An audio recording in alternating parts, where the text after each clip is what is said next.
नमस्कार मैत्रिणींनो, मी सबिया सबा क्रिएशन या यूट्यूब चॅनलमध्ये तुमचं सहर्ष स्वागत करते. तर मैत्रिणींनो बघा, असा खूप सारा पसारा तुमच्या घरी पण असू शकतो आणि खूप जणांच्या घरी म्हणण्यापेक्षा सगळ्यांच्याच घरीही असतोच. साठी एक तुमच्यासोबत मी खूप चांगला असं DIY शेअर करणार आहे, ज्याच्यात तुम्ही सगळा हा पसारा ठेवू शकतात. आणि तिच्यासाठी बघा, तुम्हाला सिलाई मशीनची सुद्धा आवश्यकता नाही, कशाचीच आवश्यकता नाही. सगळ्यांच्या घरी अवेलेबल असणाऱ्या अशापासून आपल्याला बनवायचं आहे. तर इथे बघा, मी ही पोता घेतलेला आहे. तुम्ही हिला प्लास्टिकची गोणी सुद्धा म्हणू शकतात. तर तिची बघा लांबी आणि तुम्हाला मी रुंदी दाखवते. 14 इंच हिची जी रुंदी आहे आणि तिची जी लांबी आहे ना, ती 18 इंच घेतलेली आहे मी. आता हिच्यावरून बघा आपल्याला असं कपडा लावायचा आहे. जर तुमच्याकडे सिलाई मशीन नसेल तर तुम्ही हाताने सुद्धा लावू शकतात. नसल्या तर मग तुमच्याकडे स्टेपलर तर सगळ्याच्याच घरी असतो, तिच्याने सुद्धा लावू शकतात. तर बघा, मी ही हात शिलाईच्या सुईनं तुम्हाला शिवून दाखवणार आहे. फक्त आपल्याला ही एक कपडा आणि ही छोटीशी पिशवी आणि आपल्याला सुई धागा लागणार आहे, दुसरं काहीच लागणार नाही. जर सुई धागा पण नसेल तर स्टेपलरने सुद्धा करू शकतात. तर बघायला मी फोल्ड वगैरे कसं करायचं ते दाखवत आहे.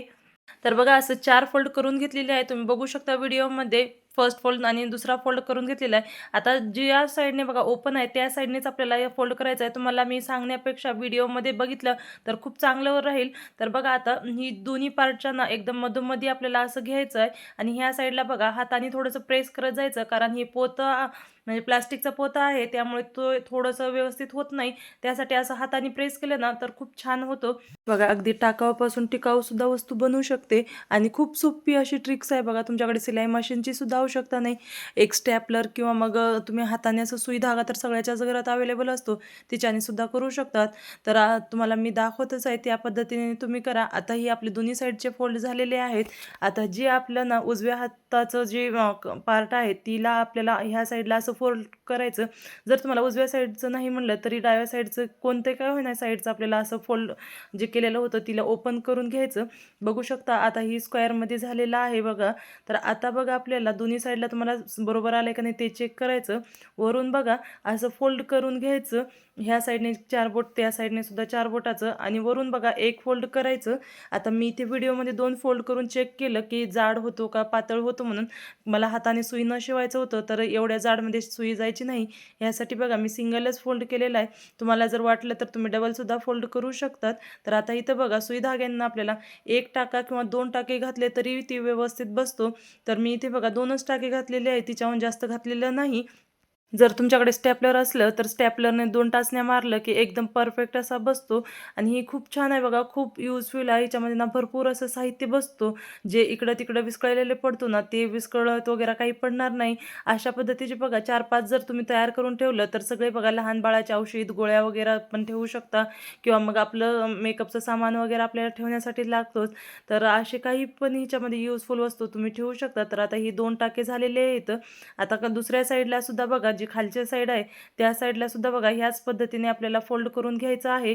तर बघा, तिला सुद्धा बघा हातानेच प्रेस करून घ्यायचं, असं थोडंसं दाबलं तर छान असं बसतो. आणि वरचं आणि खालचं दोन्ही साईड बरोबर व्हावं एवढंच फक्त ह्याच्यात लक्षात ठेवायचं आहे, दुसरं इथे काहीच नाही. आता ह्या साईडलाच बघा मी सुईनेच 2 टाके घालून घेतलेला आहे. तुम्हाला जर हा व्हिडिओ थोडासा जरी आवडलेला असेल तर माझ्या चॅनलला लाईक करा, सबस्क्राईब करा व शेअर करायला विसरू नका. तर बघा, इथे सुद्धा मी 2च टाके घालून घेतलेला आहे. आता दोन्ही साईडचे आपले टाके झालेले आहेत, तर तुम्हाला मी ओपन करून दाखवते. आपल्याला ही बॅग बनवण्यासाठी ना बाहेरचं काहीच आणायची गरज पडलेली नाही. घरच्या घरी बघा कोणतेच काही सामानचे नाही. जिची परिस्थिती नाजूक असेल ना त्यांच्यासाठी तर ही खूपच उपयोगी पडणार आहे. ह्यामध्ये ना तुम्ही भरपूर सारे असे कपडे वगैरे काही पण ठेवू शकता तुम्ही. बघा, तुम्हाला टाके सुद्धा मी 2च घातलेले आहेत. तुम्हाला दिसावे यासाठी बघा मी दुसऱ्या कलरच्या धाग्यानं त्यामध्ये 2 टाके घातलेले आहे. सुई धागा तर सगळ्याच्याच घरात असतो, त्यासाठी मी सुई धाग्याचाच वापर केलेला आहे. जर तुमच्याकडे स्टेपलर सुद्धा नसेल किंवा मग सेफ्टी पिनचा सुद्धा तुम्ही वापर करू शकता. ओपन केल्यानंतर बघा ही खूपच सुंदर अशी खूप छान असं तयार होतं स्टोरेज बॉक्स. बघा, ह्यामध्ये ना तुम्ही भरपूर असं सामान ठेवू शकता. तर तुम्हाला मी थोडंसं इथे बघा जे मेकअपचं सामान आहे ते ठेवलेलं आहे मी. जर तुम्हाला मेकअपचं सामान नसेल तर तुम्ही ह्याच्यामध्ये बघा लहान बाळाचे कपडे सुद्धा ठेवू शकतात. खूप असे ह्याच्यामध्ये ना छोटे छोटे कपडे वगैरे सुद्धा बसतातच. मोठ्याचे सुद्धा बघा असं औषध वगैरे काही असं मेकअपचं सामान ठेवू शकता किंवा मग तुम्ही आणि काही ज्वेलरी वगैरे ठेवू शकतात. जर तुम्हाला हा व्हिडिओ थोडासा जरी आवडलेला असेल ना तर माझ्या चॅनलला लाईक करा, सबस्क्राईब करा व शेअर करा आणि कमेंट करून नक्की सांगा की तुम्ही कोणत्या शहरातून किंवा गावातून हा व्हिडिओ पाहतात ते. धन्यवाद.